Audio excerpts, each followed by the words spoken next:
O di ba ang kulit namin, mahanap lang ang pinakamasarap na bibingka at sapin-sapin dito sa Cainta, Rizal. Diyos mio Marimar, aling kikas pala. Goodness! So ayan na siya.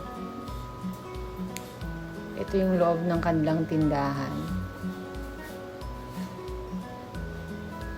Dalawa yung tinitinda nila dyan. Isa yung mga pampasalubong. Tapos talagang may special silang area para sa bibingka nila at saka sa sapin-sapin nila. Sa kakanin.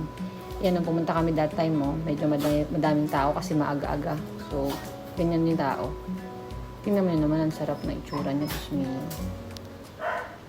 Tapos, ayun yung mga price niya. Sobrang worth it. Actually, mura pa nga siya. Sa lasa niya, ang sarap. Take note ha.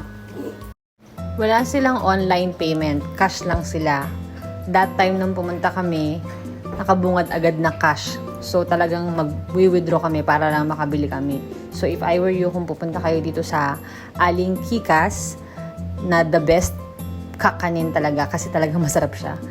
Magdala na kayo ng cash kasi mapapabili talaga kayo. At siguradong magugustuhan nyo. At saka pag bumalik kayo ng Cainta, pupunta pa rin kayo dyan sa store nila kasi ang sarap talaga ng kakanin nila. Grabe, approve. Tingnan nyo naman, o diba, pag uwi namin, kinabukasan, nagbaon agad yung jowa ko.